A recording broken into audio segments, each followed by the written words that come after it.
안녕하세요. 인터넷 쇼핑몰 창업기획과정. 이번 시간은 쇼핑몰 사업자의 의무와 책임입니다. 창업을 준비하는 쇼핑몰 사업자의 경우 이 쇼핑몰을 운영하기 위해서 해당되는 관련 법을 명확하게 숙지하지 않아서 문제가 발생하는 경우가 많이 생기게 됩니다. 따라서 이번 시간에는 이 쇼핑몰 창업자들의 의무와 책임사항이 어떤 것들이 있는지 명확하게 이해를 하고, 그리고 쇼핑몰을 운영하는데 필수적으로 이해를 해야 되는 전자상거래법에서 규정하고 있는 의무와 책임사항을 다 같이 한번 살펴보도록 하겠습니다. 자, 쇼핑몰 사업자의 의무와 책임이 주제이고요. 목차를 같이 한번 살펴보겠습니다. 자, 목차를 살펴보면 전자상거래 소비자보호법이라고 했고요. 줄여서 전자상거래법이라고 많이들 부르는데 정확한 명칭은 또 전자상거래 등에 관한 소비자 보호에 관한 법률 이렇게 부르기도 하는데, 일반적으로 우리가 전자상거래법이라고 줄여서 부르도록 하겠습니다. 이 전자상거래법이 무엇인지 좀 정확하게 이해를 한번 해보겠고요. 그리고 이 전자상거래법에서 제시하고 있는 거래 단계별로 사업자들이 준수해야 할 의무들이 있습니다. 그래서 거래 단계별 사업자의 준수 의무에 대해서 다 같이 이해를 해보려고 하고요.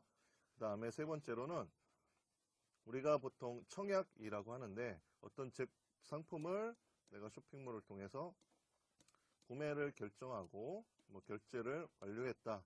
그러면 이제 이렇게 약속을 하는 거죠. 이런 것들을 보고 우리가 청약이라고 하는데, 보통 소비자들이 많이 어려워하는 것이 구매를 했다가 취소하는 것. 이걸 보고 우리가 철회라고 하죠. 그래서 청약을 철회할 때 지켜야 할 의무라든지 준수해야 될 사항들을 한번 살펴보고, 그리고 그 효과에 대해서 같이 한번 이해해 보도록 하겠습니다. 자, 그 다음에 네 번째로는 통신판매 중개자의 책임인데요. 우리가 현재 계획하고 있는, 혹은 이 강의에서 대상으로 하고 있는 쇼핑몰 창업자들에게는 해당하지 않지만, 우리가 이 통신판매 중개자, 그러니까 내가 어떤 물건을 올리고 팔아주세요 라고 이렇게 요청하고, 어떤 쇼핑몰에서는 이걸 팔아줄게 라고 해서 운영되는, 특히나 오픈마켓으로 대표가 되겠죠. 이런 오픈마켓들을 우리가 통신판매 중개자라고 하는데, 이 중개자들이 가져야 할 책임이 따로 규정이 되어 있습니다. 따라서 이런 내용들도 좀 잘 파악해야지만 쇼핑몰 운영 플러스 내가 오픈마켓에도 어떤 상품을 판매 의뢰를 해서 판매를 한다라고 할 때 정확한 책임사항을 확인할 수 있을 것입니다. 따라서 이 네 가지 주요한 내용을 가지고 이번 시간 같이 한번 살펴보도록 하겠습니다. 자, 학습 목표는 보시는 바와 같이 쇼핑몰 운영을 위한 전자상거래 소비자보호법이라고 했는데, 이 법을 좀 잘 이해할 필요가 있겠고, 쇼핑몰 운영자와 소비자가 결국은 모두 만족할 수 있는 거래가 목적이겠죠. 이거를 제공하기 위해서 결국 쇼핑몰 운영자는 거래 단계별로 준수해야 할 의무와 책임을 다해야 할 거라고 생각이 됩니다. 따라서 내가 창업을 계획하고 있다면 이런 쇼핑몰 사업자로서 준수해야 할 의무, 책임사항을 잘 이해할 필요가 있겠습니다. 자, 먼저 전자상거래 소비자보호법이라고 했는데요. 이 법은 전자상거래 혹은 통신판매 등에 의한 재화 혹은 용역이라고 했는데, 우리가 보통 재화나 용역이라고 하는 용어는 잘 쓰지 않죠. 보통 상품 혹은 서비스라고 하는 용어를 많이 쓰는데, 법률적으로는 재화나 혹은 용역이라고 하고, 이런 재화 또는 용역의 공정한 거래에 관한 사항을 규정하고 있다. 따라서 인터넷 쇼핑몰을 하기 위해서는 이 전자상거래 소비자 보호법의 테두리 안에서 운영하실 수가 있겠습니다. 이 법은 소비자의 권익을 보호하기 위해서 그리고 시장의 신뢰도를 제고하기 위해서 제정된 법률이다 라고 이해를 하시면 되겠습니다. 자, 그러면 이 전자상거래 소비자 보호법에 따라서 인터넷 쇼핑몰을 운영하는데 결국 규제를 받게 되는데 이 전자상거래를 왜 규제해야 되는가? 결국은 이 법이 가지고 있는 목적이 무엇인가? 왜 필요한가? 필요성에 대한 내용이라고 할 수가 있겠네요.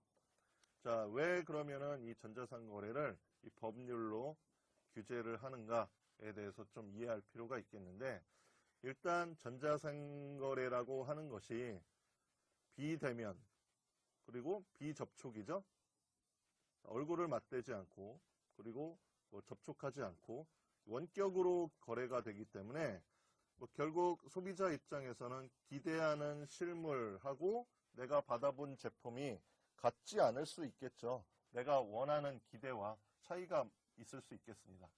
직접 보고 산다면 내가 기대하지 않았다라고 하는 기대보다 못하네 혹은 내가 기대하는 것보다 훨씬 좋다라고 하는 느낌을 바로바로 받을 수 있겠지만 이거는 모니터 화면을 통해서 간접적으로 어느 정도 기대를 가지고 그 다음에 실물을 확인하게 될 텐데 상이한 점이 결국은 분쟁으로 이어질 가능성이 많겠죠. 따라서 이 분쟁의 가능성이 많다. 그리고 또 하나는 전자문서 등의 사용, 그러니까 전자적으로 모든 거래가 이루어지기 때문에 거기 전자문서라고 하면 우리가 웹사이트에 관련된 정보를 입력하게 되죠. 이런 것들이 다 기록으로 전달이 되고 혹은 전달받고 하게 되는데 결국은 전자문서 등의 사용 및 기록의 조작 가능성도 분명히 존재한다. 그래서 이 책임에 대한 소재, 거기에 대한 또 입증이 어려운 부분이 있다. 따라서 규제를 하는 것이 필요하다라고 하는 것이고요. 또 하나는 대금 결제가 이루어진 후에 재화가 인도가 됩니다. 또 하나의 이 전자상거래 혹은 인터넷 쇼핑몰 거래의 특징이라고 할 수가 있겠죠. 물론 후불로 결제되는 쇼핑몰도 있기는 하지만 대부분은 선결제, 선지급 결제가 이루어진 후에 이 선지급 결제에 대한 내용이 확인이 되면 보통 물품의 배송 과정이 시작이 되겠죠. 따라서 이 지연 배송이라든지 혹은 계약 내용과 다른 재화의 배송이 이루어졌을 때 이런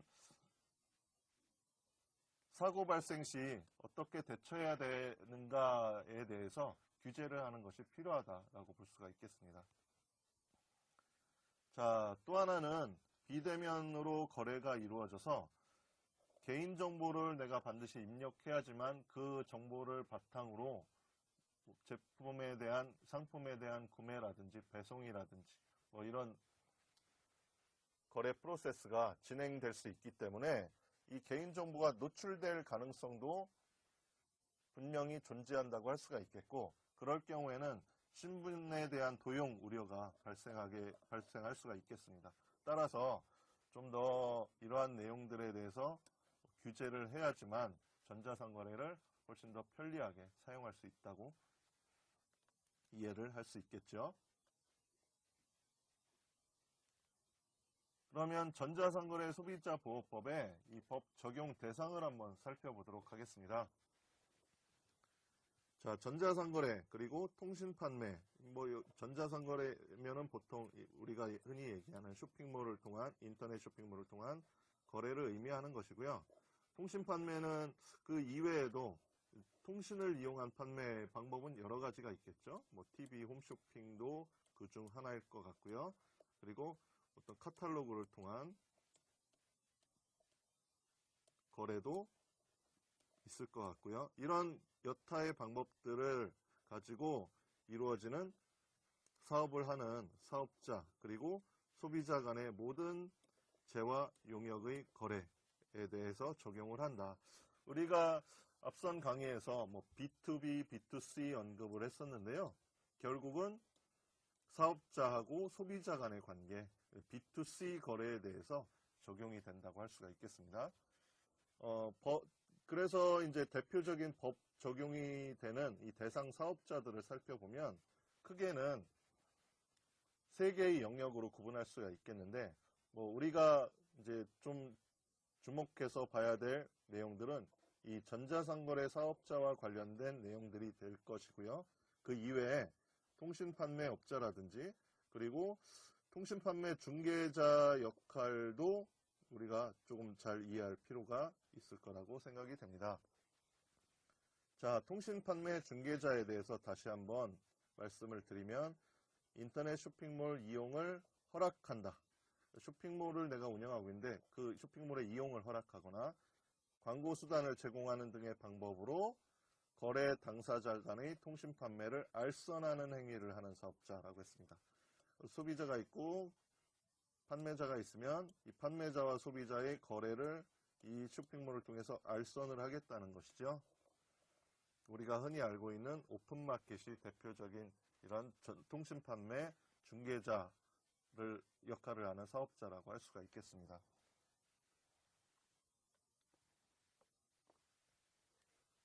자, 그러면 두 번째로 거래 단계별로 사업자들이 지켜야 할, 준수해야 할 의무사항에 대해서 한번 살펴보도록 하겠습니다. 이 내용들도 쇼핑몰 창업을 준비하고 있는 우리 창업 준비자들께서는 반드시 명심하고 있다가 법 위반을 하지 않도록 반드시 준수하려는 이런 노력이 필요하리라 생각이 됩니다. 자, 먼저 영업 전 단계인데 일단은 앞서서도 이 통신판매업 신고에 대한 내용을 학습해 봤는데 이 통신판매업자에 대한 신고 의무가 있습니다. 그래서 통신을 통해서 판매업을 하겠다.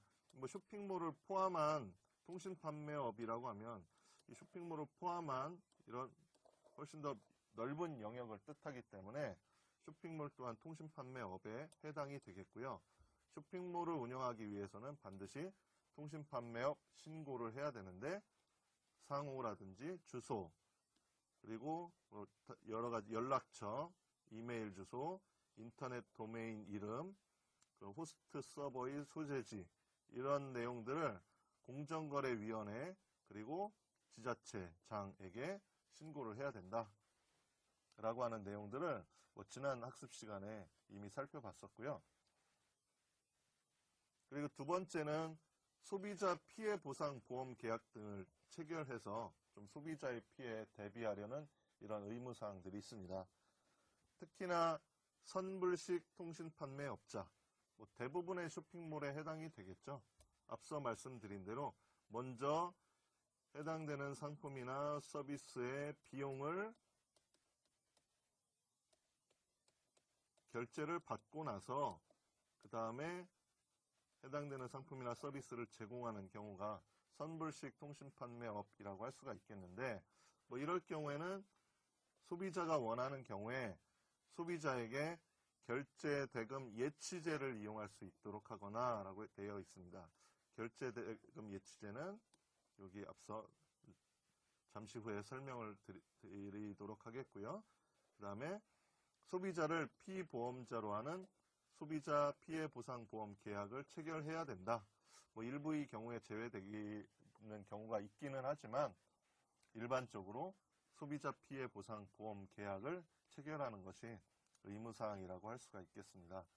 자, 앞서 설명드린 결제 대금 예치제는 우리가 보통 에스크로우 서비스라고 부르는데 은행과 같은 믿을 수 있는 제3자가 소비자의 결제 대금을 예치하고 있다가 상품이 배송 완료된 다음에 배송이 완료가 돼서 이상이 없다라고 소비자가 판단을 하면 그 대금을 사업자에게 지급하는 중간에서 거래를 안전하게 하는 안전장치라고 할 수가 있겠습니다.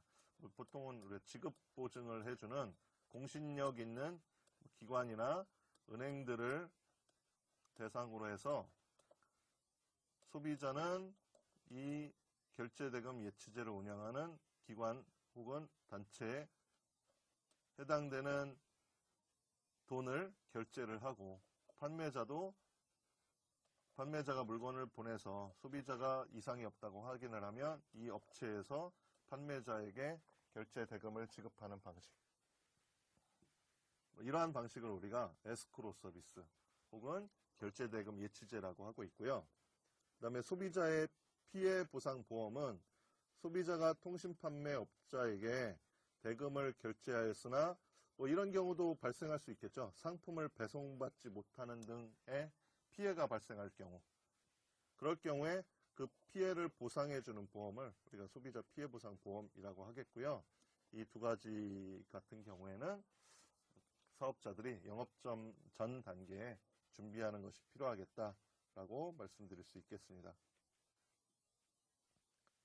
자, 그 다음에 용어가 약간 생소하기는 한데 청약의 유인 단계라고 했습니다. 청약의 유인. 그러니까 내 쇼핑몰에 어떤 방문자들을 대상으로 내 쇼핑몰에 있는 상품을 살 수 있게끔 유인한다라고 표현을 했죠. 자, 이런 단계에서 자기의 신원 정보를 표시해야 된다. 그래서 자기라고 하는 건 쇼핑몰을 의미하겠죠. 그래서 소비자가 사업자의 신원을 알 수 있도록 상호 대표자 성명, 소재지 주소, 전화번호, 팩스번호, 이메일 주소, 사업자 등록번호, 그리고 쇼핑몰 이용 약관, 기타 소비자 보호를 위해서 필요한 사항을 초기 화면, 우리가 보통 메인 페이지라고 부르는 쇼핑몰의 메인이 되는 초기 화면에 이러한 내용들을 표시를 해야 된다. 보통 쇼핑몰 화면이라고 하면 이러한 내용들이 이 하단에 있는 메뉴에 하단 영역에 보통 표시가 많이 되죠. 그래서 이거를 우리가 보통 푸터라고 하는데 이 푸터 영역에 이러한 내용들을 표기하는 게 일반적이라고 할 수 있겠습니다. 다음으로 통신판매업자가 재화 등의 거래에 관한 청약을 받을 목적으로 표시, 광고를 행하는 경우도 있겠죠. 그럴 경우에도 반드시 상호라든지 대표자 성명, 주소, 전화번호, 전자우편 주소, 통신판매업 신고번호가 들어가네요. 신고기관을 포함한 통신판매업자의 신원을 표시해야 된다라고 이해를 하시면 되겠습니다. 자, 그 다음에 표시하거나 광고하는 내용들에 대한 기록을 보존할 의무가 있습니다. 따라서 사업자는 전자상거래나 통신판매에서의 표시, 광고, 계약 내용, 그리고 그 이행 등의 거래에 관한 기록을 상당한 기간이라고 했는데 어떤 건별로 6개월에서 길게는 5년까지도 보존을 해야 됩니다. 자, 따라서 거래가 이루어진 다음에 그 기록들을 마구마구 버리거나 훼손해서는 안 되겠죠. 그리고 청약 단계를 한번 보겠습니다. 재화 등에 대한 사항의 표시, 광고 및 고지라고 되어 있는데 소비자가 계약 체결 전에 거래 조건을 정확하게 이해하고 실수하지 않도록 적절한 방법으로 광고 또는 표시, 고지하는 것이 필요하다라고 되어 있고요. 그리고 청약 확인, 내가 구매를 확인한다거나 구매 내역을 보통 확인하죠. 따라서 대부분의 경우에는 결제를 한 다음에 결제 내용을 확인하는 화면을 보통 한 번 더 제공하는 경우가 일반적이죠. 그래서 이런 것들도 보면은 이런 확인이나 실수를 방지하기 위한 적절한 절차라고 할 수 있겠고요. 일반적으로 이런 적절한 절차를 다 구비해야 된다. 청약 의사 표시의 수신 확인, 그리고 거래 대금의 부과 시점, 계약 체결 전에 소비자가 청약의 내용을 확인하고 정정 또는 취소할 수 있도록 적절한 절차를 갖춰야 된다라고 규정하고 있습니다. 자, 그 다음에 내가 어떤 소비자가 쇼핑몰에서 판매하는 상품을 구매를 했습니다. 그런데 쇼핑몰 입장에서 보니까 이 공급이 곤란한 경우가 생길 수도 있겠죠. 이럴 경우에는 지체 없이 소비자에게 통지해야 된다라고 규정을 하고 있습니다. 그리고 계약서를 송부해야 된다. 계약을 체결한 소비자에게 계약에 관한 서면, 진짜 서면으로 뭐 소비자에게 발송하진 않겠죠. 보통은 전자문서를 포함한 이메일이나 문자 메시지 같은 걸로 계약과 관련된 내용을 알리게 되죠. 그래서 이러한 내용들을 소비자에게 알려야 된다라고 규정을 하고 있습니다. 자, 그 다음에 영업 단계에서는 기간 내 재화 등의 공급에 필요한 조치라고 되어 있는데, 소비자가 청약을 한 날부터 7일 이내에 재화 등의 공급에 필요한 조치를 취해야 된다라고 되어 있네요. 그리고 돈을 먼저 받았다라고 하면 그 대금을 받은 날로부터 3영업일 이내에 이 제품에 대한 공급에 필요한 조치를 해야 된다. 그리고 공급 절차 및 진행 상황을 확인할 수 있는 조치. 소비자가 이 공급 절차가 어떻게 되는지, 현재 어떻게 진행되고 있는지, 뭐 해당 상품이라고 하면 보통은 배송 절차가 뭐 이루어질 것 같고, 그리고 뭐 서비스라고 하면은 서비스의 어떤 진행 상황 같은 것들을 알 수가 있을 거라고 생각이 됩니다.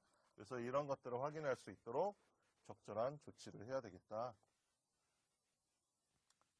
자, 그 다음 전자적으로 대금 지급 사실에 대한 통지나 자료 열람을 할 수 있게 해야 된다라고 규정을 하고 있습니다.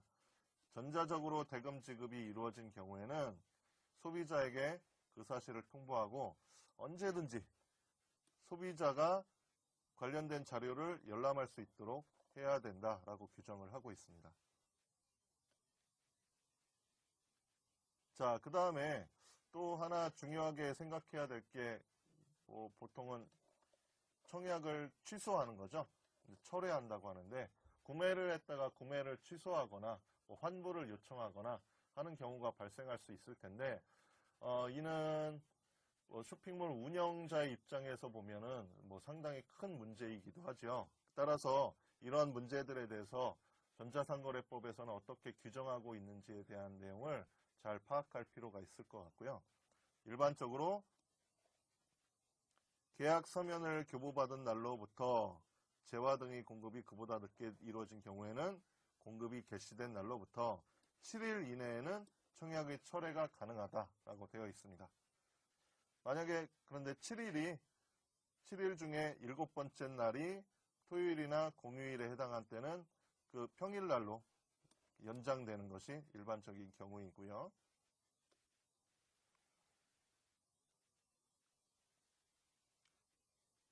자, 그 다음에 청약 철회와 관련된 사항 중에 재화 등의 내용이 표시 광고 내용과 다르거나 계약 내용과 다르게 이행된 경우, 이런 경우도 발생할 수 있을 것 같습니다. 이럴 경우에는 소비자가 잘못해서 상품이나 서비스가 훼손됐다든지 없어졌다든지 가치가 떨어졌다든지 이런 사항들이 있어도 청약을 철회할 수가 있겠다라고 하는 내용이죠. 내가 계약했던 내용과 다른 제품이나 다른 상품이나 서비스를 받았을 때 이럴 경우에는 이런 30일 이내에도 청약 철회가 가능하다. 그리고 공급 시기와 관련해서 다툼이 있다, 소비자와. 이럴 경우에는 통신판매 업자가 이를 입증을 해야 됩니다. 언제 받았는지 소비자가 이런 입증을 통신판매자가 하게 되어 있고요. 자, 그 다음에 환급의 경우에 어떻게 해야 되는지 한번 보겠습니다. 소비자가 청약을 철회했습니다. 그리고 재화를 반환받았습니다. 반품을 받은 거죠. 반품을 받았을 경우에는 3영업일 이내에 대금을 환급해야 된다라고 규정을 하고 있습니다. 그리고 보통은 신용카드 결제가 많이 이루어지니까 신용카드를 사용해서 지급한 때는 이 대금의 청구를 정지 또는 취소하도록 요청을 하고 대금을 지급받은 경우에는 결제업자에게 환급을 해야 된다라고 규정을 하고 있습니다. 그리고 정당한 사유 없이 결제업자에게 대금을 환급하지 않는 경우도 발생할 수 있겠네요. 이럴 경우에는 소비자가 환급받을 금액에 대해서 결제업자에게 당해 통신판매업자에 대한 다른 채무와 상계할 것을 요청할 수도 있다라고 규정을 하고 있고, 또한 소비자하고 통신판매 계약을 체결한 자하고 그 대금을 지급받은 자가 다른 경우, 이런 경우도 발생할 수 있을 것 같습니다. 앞서 설명드린 통신판매 중개자의 경우가 그러한 경우이죠. 계약은 소비자와 구매자 간에 체결을 했지만 대금은 보통 통신판매 중개자에게로 보내지기 때문에 이럴 경우에는 만약에 책임이 있을 경우 양자가 연대해서, 그러니까 소비자와 판매자와 중개자가 연대를 해서 소비자에게 대금을 환급해야 된다. 이런 책임이 있다고 규정을 하고 있습니다. 자, 그 다음에 반환 배송비의 부담이라고 되어 있는데, 소비자가 만약에 변심에 의해서 청약을 철회했다. 이럴 경우에 반환에 필요한 비용, 보통 배송 비용이 되겠죠. 이런 배송 비용은 소비자가 부담을 하게 하는 것이 일반적인 경우이고요. 그런데 이 상품이나 서비스의 내용이 표시나 광고 내용과 다르다, 그리고 계약 내용과 다르게 이행된 경우의 청약철에는 통신판매업자가 이 배송 비용을 부담한다. 이렇게 규정을 하고 있습니다. 자, 그 다음에 위약금, 손해배상 등의 청구 제한인데, 통신판매업자는 소비자의 변심에 의해서 청약철회 등에 대해서 위약금이나 손해배상을 청구할 수 없다고 주장을 하면서, 이렇게 규정을 하면서 소비자를 보호하고 있습니다. 그런데 소비자에게 어떤 책임 있는 사유로 인해서 계약이 해지가 된 경우에 소비자에게 손해배상을 청구할 수 있는데, 그 손해배상액이 대금 미납의 경우에는 미납대금에다 미납에 따른 지연배상금을 더한 금액, 보통 이자가 해당이 되겠네요. 그러니까 미납금 플러스 이자 이상을 청구할 수 없다. 이렇게 규정을 하면서 소비자를 보호하고 있습니다. 자, 다음으로는 소비자에게 책임 있는 사유로 어떤 멸실이나 훼손이라고 표현하고 있는데, 상품이나 어떤 서비스가 훼손되거나 혹은 일부를 잃어버렸다든지 전체를 잃어버렸다든지 할 경우에, 이럴 경우에는 청약철회를 제한하고 있고요. 그런데 내용 확인을 위해서 포장을 훼손한 경우에는 제외를 하고 있고, 그 다음에 소비자가 사용을 한 경우에, 그래서 재화의 가치가 현저하게 감소한 경우, 이럴 경우에도 청약철회를 할 수 없게 제한을 하게끔 규정을 하고 있고, 시간 경과에 따라서 재판매가 곤란한 상품들이 있겠죠. 이럴 경우에는 또한 청약철회를 제한하고 있습니다. 또 하나는 복사가 가능한 재화, 보통 디지털 제품이나 파일 같은 경우에는 복사가 가능하기 때문에 이런 상품 같은 경우에는 청약철회를 불가능하게 제한을 하고 있고요. 복사가 가능한 제품이 훼손이 되었다, 포장이, 이럴 경우에는 복사의 가능성이 존재하죠. 따라서 청약철회를 제한하고 있고, 개별 주문 생산되는 재화 같은 경우 청약철회 시 판매자에게 회복할 수 없는 피해가 예상돼서 이럴 경우에 사전에 이미 청약철회는 안 된다라고 동의를 얻은 경우에는 또 청약철회가 안 되는 것으로 이렇게 규정을 하고 있습니다. 개별 주문 생산 같은 경우에 다른 곳에 판매하기가 어렵겠죠.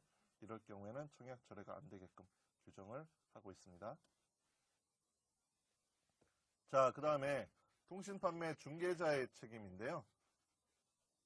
재화 등을 판매함에 있어서 책임이 없다는 사실을 약정하지 않거나 미리 고지하지 않고 판매를 한 경우에는 손해가 발생했을 때 판매자하고 연대해서 배상을 소비자에게 해야 된다라고 규정하고 있습니다. 자, 그리고 통신판매 중개자들은 이 정보 제공을 해야 되는데 중개를 의뢰한 사업자의 신원에 관한 정보를 열람할 수 있는 방법을 소비자에게 제공을 해야 됩니다. 그래서 오픈마켓을 운영하면서 어떤 사업자들이 상품에 대한 정보를 올렸을 때 이 사업자에 해당하는 신원 정보들을 확인할 수가 있어야 되겠습니다. 사업자가 아닌 경우에는 그럼 어떻게 하느냐? 거래 당사자들에게 거래 상대방의 주소라든지 전화번호 등의 정보를 열람할 수 있는 방법을 제공해야 된다라고 규정을 하고 있습니다. 자, 지금까지 이렇듯이 사업자들의 의무와 책임사항들을 한번 살펴봤고요. 이런 내용들을 바탕으로 전자상거래법을 잘 이해할 필요가 있겠습니다. 자, 요약해보면 전자상거래나 통신판매 등에 의한 재화, 용역의 공정한 거래를 위해서 전자상거래 소비자보호법을 제정하였으며 이를 통해 소비자의 권익을 보호하고 시장의 신뢰도를 제고할 수 있다. 이렇게 요약할 수 있겠고요.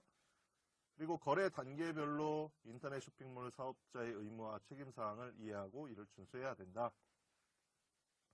그 다음에 또 중요한 청약 철회와 관련된 내용, 소비자가 상품이나 서비스를 배송받은 날로부터 일반적으로 7일 이내 청약 철회가 가능하다.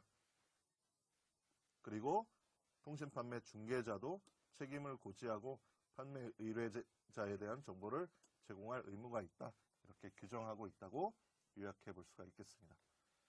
자, 그러면 여러분들께서 지금까지 학습한 내용을 바탕으로 창업하고자 하는 쇼핑몰이 있을 것 같고요. 이 쇼핑몰의 특성에 맞춰서 거래 단계별로 어떠한 사항들을 준수해야 되는지 그 의무사항과 책임사항을 한번 종합적으로 정리해 볼 필요가 있겠습니다. 자, 지금까지 쇼핑몰 사업자의 의무와 책임을 중심으로 학습을 해봤습니다. 자, 여러분들께서 쇼핑몰 창업을 현재 계획하고 있다면 전자상거래법에서 규정한 쇼핑몰 운영과 관련된 의무와 책임사항을 잘 준수할 필요가 있겠죠. 자, 이런 사항들을 준수를 통해서 우리가 쇼핑몰을 이용하는 소비자들의 권익을 또한 보호할 수 있겠고 제도들을 개선할 수 있는 중요한 바탕이 될 수 있으리라고 생각이 됩니다. 자, 이것으로 이번 강의는 마치도록 하겠습니다. 감사합니다.